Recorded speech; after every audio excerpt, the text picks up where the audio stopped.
Assalamu alaikum, bienvenue à tous, j'espère véritablement que couchez la basse. TorahBox sont des prédicateurs israéliens qui propagent le message de la Torah, etc. et tout.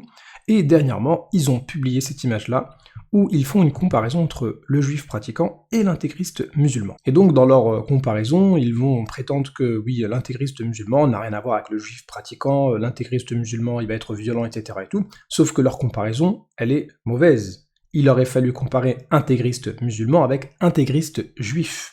Et donc, on a l'impression qu'ils vont sous-entendre que les intégristes juifs n'existent pas. Et ça, c'est un gros problème, puisque nous, en tant que musulmans, on reconnaît qu'il existe des intégristes musulmans et on dénonce les violences faites au nom de l'islam. Par contre, nier l'existence des intégristes juifs, eh bien, c'est ne pas essayer de réparer le problème qui existe, puisqu'il existe des intégristes chez les musulmans et chez les juifs. Eh bien, TorahBox, lorsqu'on regarde un petit peu ce qu'ils postent sur Twitter, ils sont très proches de l'armée israélienne, et ils font de la lecture de la Torah ensemble. Et dernièrement, TorahBox a publié un passage de la Torah, indiquant toutes les activités liées au terrorisme et au mal doivent être éradiquées. Et ils se sont appuyés sur un verset de la Torah. Lorsque le Seigneur ton Dieu t'aura donné du repos, en te donnant tout le pays dont tu prendras possession en héritage, tu effaceras le souvenir d'Amalek de dessous les cieux, n'oublie pas. Donc, TorahBox, qui est proche de l'armée israélienne, fait le lien entre la situation à Gaza et Deutéronome 25, verset 19. Et puis ils ont filmé un monument qui a été effacé, et pour eux, c'est ça l'interprétation du verset.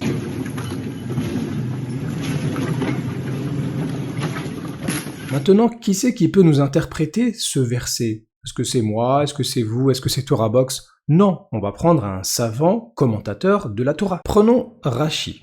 Tout le monde connaît Rashi. Alors si vous ne connaissez pas Rashi, je vous poste un commentaire de TorahBox par rapport à Rashi. Au XIe siècle, Rashi naît à Troyes. Il est le plus grand commentateur de la Bible et du Talmud. Donc on va prendre Rashi, le plus grand commentateur de la Bible et du Talmud selon TorahBox. Et ce qui est bien, c'est que TorahBox, ils ont un site internet où on peut voir tout le commentaire de Rashi sur les 5 livres de la Torah. Et donc là, on est chez Rashi, Deutéronome 25, verset 19, cité par TorahBox. Qu'est-ce que Rashi, le plus grand commentateur de la Torah, nous dit? Tu effaceras le souvenir d'Amalek de l'homme à la femme, de l'enfant au nourrisson, du bœuf à la brebis, du chameau à l'âne. Autrement dit, Rashi commente Deutéronome 25-19 à l'aide d'un autre passage de la Bible qui est 1 Samuel chapitre 15 verset 3. Autrement dit, Rashi, le plus grand commentateur de la Torah, cité par TorahBox dans leur propre site, nous indique que tu effaceras le souvenir d'Amalek, ça se fait en effaçant les femmes, les enfants, les nourrissons et les animaux. Donc, TorahBox, quand vous postez des rappels sur la Torah, sur le bien, etc., c'est bien, on n'a aucun problème avec ça, on peut même d'ailleurs discuter ensemble si vous voulez. Mais par contre, citer un verset qui est Deutéronome 25, 19, interprété par Rashi comme étant effacer les femmes, les enfants et les animaux, alors que vous êtes à proximité des soldats, et qu'en plus vous leur faites lire la Torah, mais qu'est-ce que ces soldats vont comprendre? Eh bien ces soldats, comment ils vont faire pour bien interpréter Deutéronome 25-19?